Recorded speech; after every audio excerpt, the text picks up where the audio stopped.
same thing in the same way as everyone who has ever lived on Earth, but you won't necessarily walk away with the same message. The ancient Chinese believed the sun was being eaten by a dragon. The Incas saw it as a sign of God's wrath and tried to appease him with sacrifices. The Mayans thought the sun was breaking and the world collapsing. In ancient Greece, the eclipse stopped a war. The Babylonians believed they foretold the death of a king. And more recently, in 1919, it verified a theory, quite a big one, in fact, Einstein's theory of relativity, that gravity is not a force, but a curving of space and time. Joining me now to dive into all of this is Jasper Walkways Barth, Director and Archivist for the Center of Folklore Studies at The Ohio State University. What a fun area of study, the folklore studies. Talk to me about how eclipses have been interpreted over the millennia. Absolutely. Well, happy Moon Day, first off. And secondly, yeah, I think that, you've brought to the forefront a lot of these tropes, or what we might call motifs, that often exist in different kinds of narrative folkloric practices, our myths and our legends that we tell about the world. I was so excited to see the archival footage and some of the conversations your correspondents were having with people out in the field, and thinking about the folkloric practices and the storytelling that they're doing today, and what we might learn from that. In particular, this idea that there's a gradual sort of movement of the moon in front of the sun, which for me recalls one oral tradition in a Choctaw oral tradition, that there's a squirrel that's slowly, gradually gnawing at the sun and finally consumes it, and the squirrel sort of has to be chased away. But we also think about, what are the other ways that human beings, hold multiple things in their mind at one time. And so, we have oral traditions that suggest this is a time of fear, but there's also lots of other kinds of folkloric practices that might be happening at the same time. Some kinds of celebrations or rituals and things like that might indicate that people had, different kinds of dispositions to this eclipse too, other than those stories that we just hear. Sometimes we hear stories about how people relate to the moon in different kinds of ways, and the sun in different kinds of ways, that we need to cheer it up, or that this is actually a phase of rest for the sun, who rejuvenates and teaches us a lesson about maybe how we should care for ourselves as well. What about the stories about the eclipse foreshadowing the death of a king, and what the cultures did in order to protect the king? Yeah, the thing about a lot of the stories is that we have the stories, but we don't necessarily have all these other rich practices that were happening around them at the same time.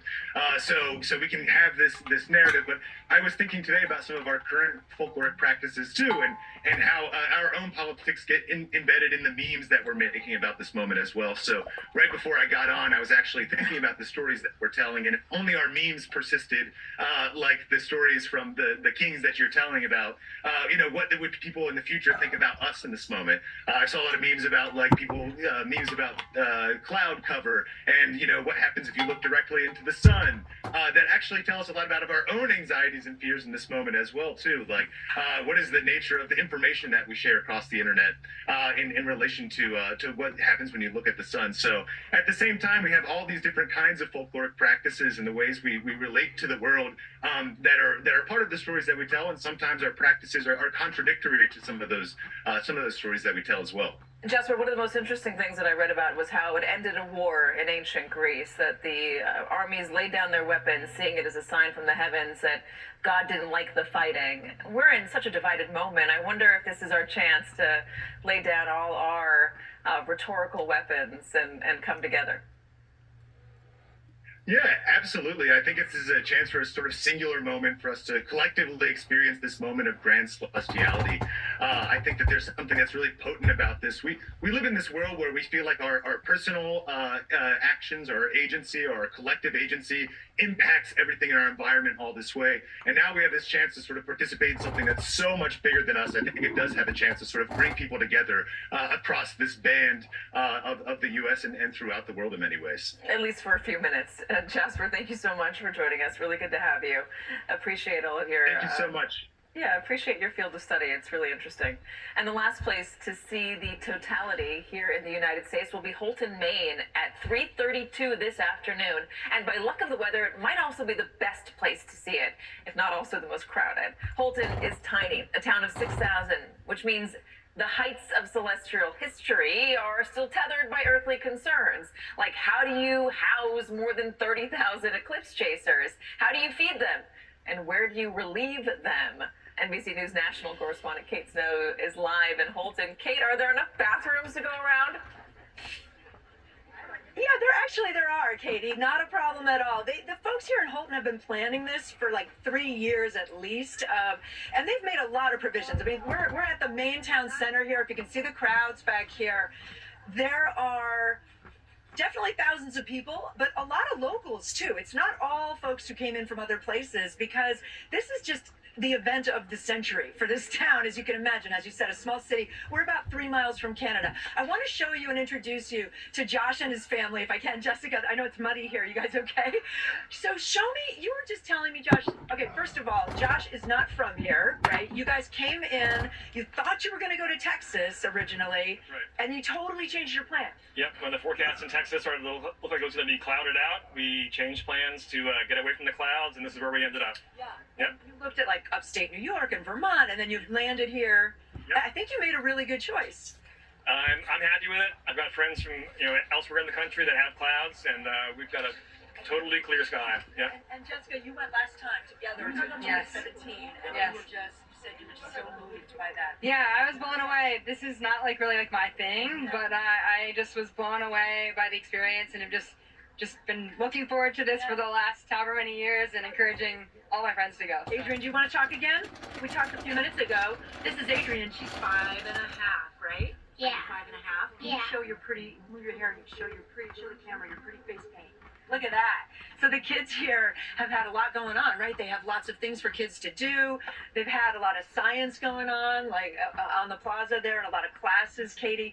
And then they've got their nephew here with them too, with also some really cool face paint. You guys are really looking forward to this, yeah? Yes, thank you. Tell me what you think it's going to be like. I think it's gonna be like all dark and It definitely will be all dark, and that'll be weird, right? Yeah, it's a little bit. I did it last time, Katie, in 2017 with my family in Oregon, and I think the thing was the stillness that comes over when you reach totality. Yeah. So, Katie, the last one they had that they could see in Maine, a full total solar eclipse, was in 1963. So all these folks missed that. And the next one, I have to look down, 2079 is the next time that Maine will see a full solar eclipse. So this is a pretty special day here. Kate, you're lucky. 2017 and today, I think now you can identify yourself as an eclipse chaser. Kate Snow, Kate, thank you very much. Maybe not an umbrophile yet. Not yet, but you're getting closer. Certainly closer than I am. Coming up right after the break, the beginning of everything we've been waiting for. We're live in Texas ahead of the first moments of totality. That's next. Don't go anywhere. All right, let's go forward here. We're just about through here with all this.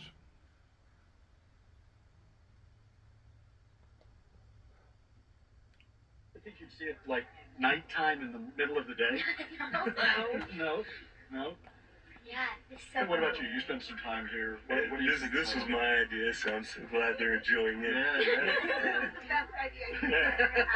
Well, it was a good idea, and a good move from Texas, from Houston down here. And you're right, it's starting to come back out now. Emotional for a lot of people. Could you feel that emotion as this happened? Yeah, it's really good. Absolutely. Yeah, definitely emotional. Well, thank you for taking some time on this special day with us, and enjoy the rest of it. It's coming back out. We're going to have another day now. Now we can hang out and do some stuff in the daylight. That's right. Let's get a little tan and enjoy some music. No, you're absolutely right. So we're starting to see things lighten back up again here. Totality here was just over 3 minutes, and now we're moving back and away from all of that. But I got to tell you, just a very special time here, and to see it with all these people who've been waiting, who've been celebrating this for 3 days, and got to see this when this morning, Katie, it looked like we weren't going to have any view of all of this.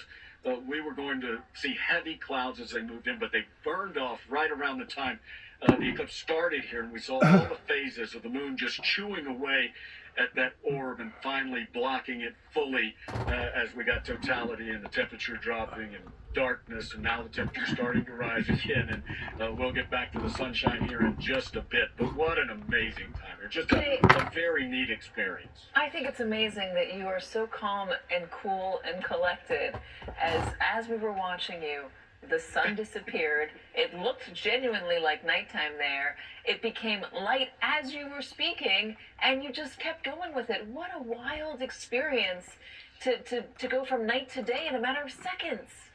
It's. I wish I had the words to explain Ain't so what real. it's like, because it may have looked calm and cool, but I'm telling you, I have goosebumps. It's your voice trembles a little bit. It's like something you've never seen, literally, because it's something we don't see all that often. You talked about it earlier. I mean, if I stayed here and waited, it'd be 365 years till I'd see it again in this spot. So it's really moving, and it's something I don't know if you could see in our interview, but Mr. Methvin had tears in his eyes. Yeah. He clearly was moved by what was happening here, and the kids have just been they're running around and jumping, and then as it got dark, everybody just got very still and very almost solemn as all of this unfolded, and it's been amazing to see. I'll tell you, that's something I won't soon forget. That is how I'm gonna get my kids to bed every night. I'm gonna mimic an eclipse to get them to calm down and stop jumping around. Jay Gray, Jay, thank you. I'm so happy Let me I know got how to that watch works you. for you, Katie. Not well, probably. I'm so happy I got to experience that with you. Let's go to Priscilla Thompson, who's in Dallas. She's experiencing totality in about 60 seconds. Priscilla, I can see the crowd behind you, and you can feel the energy. Just look at that guy behind you in the yellow with his neck craned up. I'm worried about his neck. Yeah, we're seeing a lot of that around here. A lot of folks trying to lay down on the ground and get the shot, but everybody's necks right now craned up. You've got cameras, you've got binoculars looking up. I just checked through my glasses, and we still have a slither of the moon. Okay, I think something is happening. Let me see if I can go over and find out from somebody who's looking at it. Okay, can you tell me what you're seeing right now? Maybe a quarter sliver of the sun. Okay, That's about it. a quarter slither, and you definitely feel it getting darker. It's cooler, it's darker, it's kind of an eerie feeling right now. Yeah, it's a little strange right now, Katie, because it's just in the time that we've been speaking, I'm feeling it getting darker, and it's strange because it is the middle of the day, right? And so lots of folks running around just reminding people to keep the glasses on. I'm going to stop it right there. I'm fixing to quit because this is obviously a recording. Basically, it's now probably up towards Maine, where it's getting completely dark up that way. But this is an ideal, theoretically speaking. What if the moon was to basically stop in the position of totality, as they're talking about pertaining to darkness, and it stayed that way 365 days out of the year? What if that was to have occurred or would occur? Does that mean that our crops wouldn't grow properly pertaining to agriculture? Does that mean that our winters would be entirely, extremely much colder? Does that mean that a lot of the things that people do, summer events, especially with water pertaining to recreation, would basically slow down or almost stop? It's a thought that basically helps humanity to come to its senses as far as who we are versus who the creation and the creator is. Now, some may not believe in a creator, and if they don't, that's fine too, from their personal perspective. But at the same time, you have to understand that this little blue ball that we're on out here in the middle of nowhere, that it is truly only by the grace of the eternal God, I believe, that we are still alive today and kicking. That goes back not just a few years, but actually thousands of years, that has all been in sequence of everything being in motion, that if it wasn't in motion, if it was not in emotion the way that God that I believe had set it up, we would not exist. The very existences of our existence would not exist. Let's back up here just a little bit. Looks like this is over in Ohio. Like I said, this is a recording event. It's no longer live like it was earlier because it's 10 minutes to 3 here. Let's see here. Rocky River, Ohio. Chris, where are you? Katie, this is a celestial spectacle of epic proportions. I'm finding myself getting a little overwhelmed by it. It's really an amazing thing to see and to watch people. I mean, it's suddenly gotten so quiet because it's nearing totality, and there are people who have been out on the water kayaking and boarding, and now everything is still and everyone is still and just waiting for this to happen. I wondered what would happen when it started getting dark, and you can feel that there's this perceptible drop in temperature, right? I'm sorry, Katie, but I've got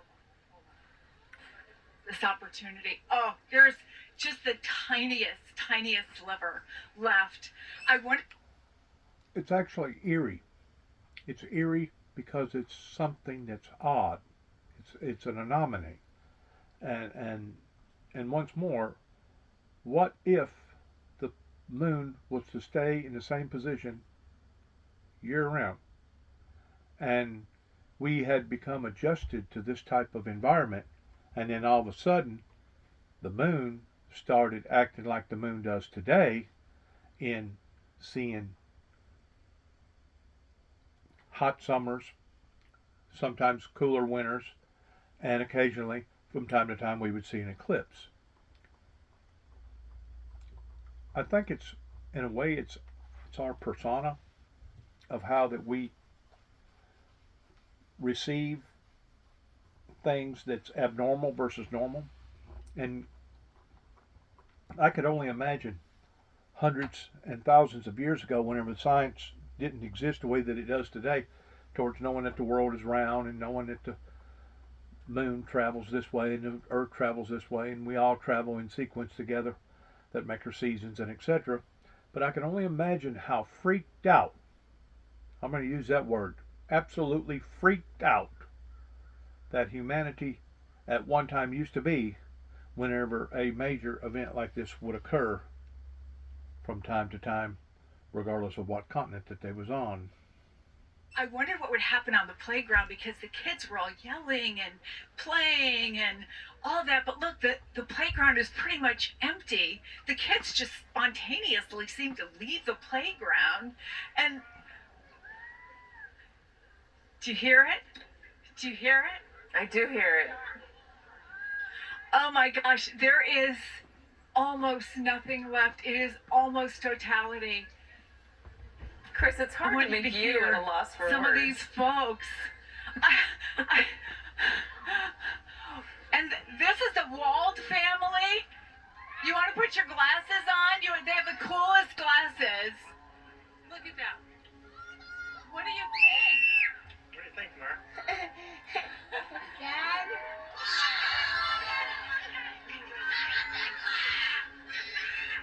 Oh my God!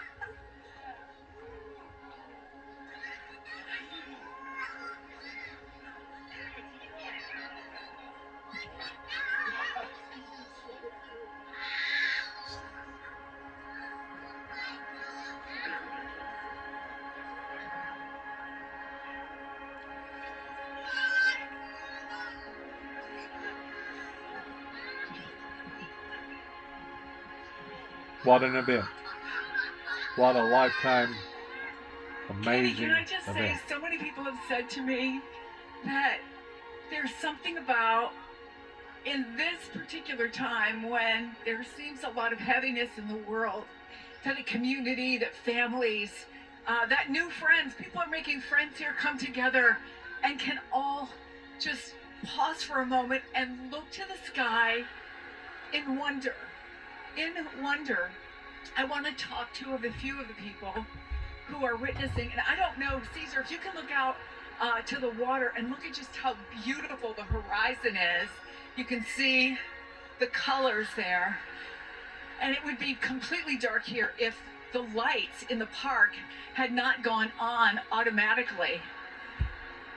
This is a couple who came in from Pennsylvania.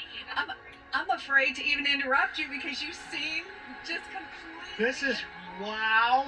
You drove out from Pennsylvania, you stopped for the night, you came here, And we're so excited to be here. This is incredible. We've never seen anything like this. Look at that. It's wild. We purposely wanted to come here because we knew it would be better than going where we were going to go to, which was Erie. You were waiting, right? You were waiting to see till the last minute where you might end up. And now, as you look up and see totality, what goes through your mind? This is going to be worth me being real tired of work tomorrow. So, yes, my work week starts tomorrow, but this is so worth it. It's so nice. Everybody here's nice. Wow, look at this. Look at this. So all the folks who are lined up, many of whom we have met, and as I said, Katie, so many new friends were made, but look along this promenade along the waterfront. And people trying very hard to take photographs of something almost 4 minutes long. If you were watching us the last hour, Magnus, can I bring you over? We told you there are 2 guys from Germany, one now living in Seattle, one now living in Philly. It's worth days of travel. It is astounding. I've never seen something so amazing. It is uncomprehendable. Uncomprehendable. And you have a PhD in chemistry. I did mRNA before it was cool. And guys, it's really cool to do science for a living. And what do you think, Magnus? Was it worth it? Definitely. I would always come here to see it. Do you see that? Like, you see the protuberances there? Like the bright dot there? Like, these are things reaching out from the sun. And otherwise you can't see it, but like the moon... Venus underneath in the sky. Guys, if you're watching TV right now, the star you're seeing is not a star, it's a planet. It's Venus, I think. Behind there? Please fact check me, guys. Yeah. And I don't know what the red dot is at the bottom, but all of you guys are... Protuberance. That's a protuberance that is reaching out. Yeah. Probably, yeah. So a sun flare, essentially? Yeah. Yeah, I guess so. Yeah. Oh, always going... Oh, put the graphic. There's the back on. And a little sliver is coming out again. Well, Katie, we came here, all these people came here, expecting a once-in-a-lifetime experience. There is so much hype that never quite, the actual experience never lives up to it. This is not that. I'm going to do one more quick stop because my friends who came and they were hoping to see something cool. Okay, guys, you were hoping to see something cool. My goodness. I don't even have words for what we just watched. That was amazing. It was absolutely incredible. The prettiest sunset, I guess if you could call it, I've ever seen. The lake was beautiful. The eclipse was so insane. You could see Venus and then Jupiter up there, so that was also cool. It's cool too, just to be a part of it and hear everybody's reaction. It was very cool to share. I don't know if you could hear it, Katie, but people started cheering. You can see that the sunlight is coming back out, but people were actually cheering for the show that Mother Nature brought us, and unlike anything I have ever seen, or of course will ever see again. I can see people behind me hugging. A few people might have had a few tears in their eyes, and Katie, I might have been one of them. Chris, I could hear it in your voice. I can't see you. It's so dark. Oh, there you are. Some light coming back. There I am. There you are. I can hear it in your voice, the emotion. Yeah. It's authentic and raw. Well, and to be with families and also to meet new people and make new friends and share just a moment that I think these folks will tell your children and grandchildren, and their children will tell them, and in another 75 years or so, there'll be another one, and they'll say, I remember when Mom and Dad or Grandma and Grandpa told me about the eclipse that they saw. And I wish you could tell all the people at home. What? We're expecting. Oh my gosh. Is this news to your family? No, our family. Families and close friends, but everyone else, it's on the news now. So the joke will be with the kids, you just missed it. Oh yeah. So actually, someone already, we don't know if it's a boy or a girl, but somebody has already been to an eclipse. They've experienced it, yes. Katie, how can you top that? That's amazing. I love that. You were talking about the emotion of the moment and the period we're living in being so fraught and so tense, and there seems to be so much anger. Well, there is in historic lore a story about the eclipse ending a war in ancient Greece. So maybe this is a moment that will bring us closer together for more than just a few minutes at the time. I love what the gentleman earlier you spoke to, the scientist who did mRNA before mRNA was cool. He said it's really cool to do science for a living. You can tell why. Also, that was Venus. We had a fact check. The little family I spoke to, by the way, they call themselves a science family. And so I think the little kids, I don't know if you saw the little boy, he had on an astronaut shirt and he said he's going to be an astronaut. I do think that this is an inspirational moment potentially, right? Because there's tons of little kids around here. And how often do little kids just get in awe and stop? So It is. anyway, Katie, I'm so glad I got to share this with you. Me too, Chris. Go be with your family. Thank you so much for narrating it, your experience for us. We felt like we were right there with you. Chris Jansen. Chris, thanks so much. We are moments away from the partial eclipse here in New York City, and I want to go outside. So don't go anywhere. The next time I see you, I will be on the roof.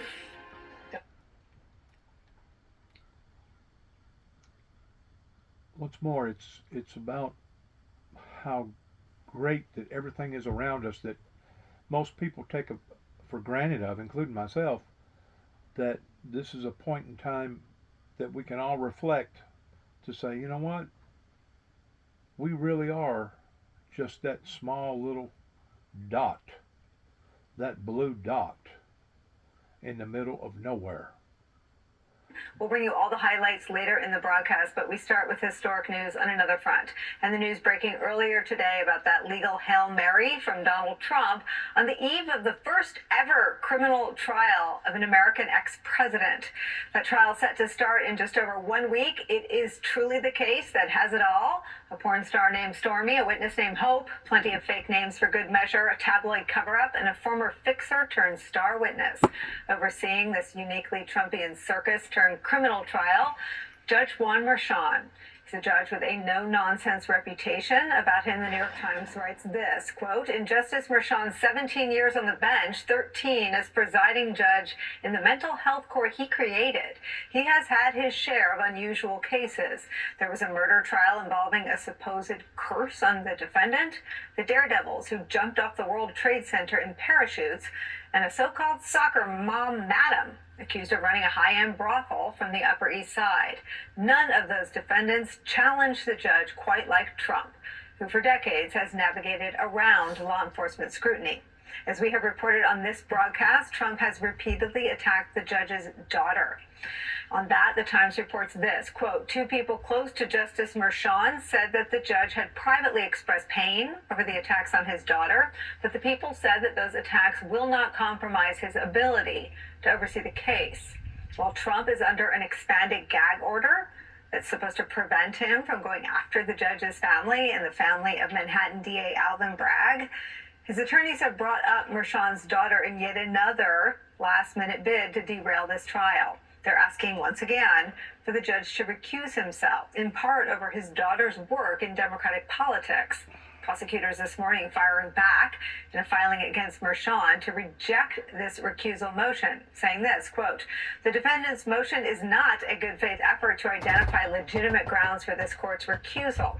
Instead, this motion is no more than an effort to end-run the order restricting extrajudicial speech and pollute the court file with ad hominem attacks against the court and the court's family as part of a meritless effort to call the integrity of these proceedings into question. The DA adding that this is all part of Trump's strategy, one that he has used in all four of the criminal cases against him, that is to delegitimize the entire process and do whatever it takes to prevent a trial from ever starting. That throw spaghetti at the wall and see what sticks strategy also appears to include an attempt to move the trial. A source telling NBC News that Trump's attorneys have filed a motion to change the venue of this trial. They're also requesting a stay on the gag order on Trump. The Manhattan DA declined to comment to NBC News. A desperate Donald Trump trying anything and everything to stop the hush money case from going to trial in 7 days is where we start today with some of our most favorite reporters and friends. With me at the table, MSNBC legal correspondent Lisa Rubin's here. Also joining us, former top official at the Department of Justice and MSNBC legal analyst Andrew Weissman's here, and former senator and co-host of MSNBC's How to Win 2024 podcast, Claire McCaskill's here. Lisa, we're both just... We'll let this go here towards what we've just witnessed pertaining to the eclipse. All this other stuff compared to seeing what we just seen, that only comes in the span of, they was talking about every 300 years or something like that, is no comparison to the trivial stuff that humanity is going through down here on the planet, in which I realize that everything that's going on, including in my own personal life, is in fact significant. Everything. But if we have learned anything from the eclipse, we must learn that our problems, though as real and as huge and as humongous as they may seem, in comparison to the galaxies and the moon and the stars and the sun and the universe in general, there's really no comparison in that versus who we truly are here on this little blue speck that floats around in space. God bless. Good luck to all of us. I hope that you got entertainment to some degree out of watching all this, because it was a very unusual moment. And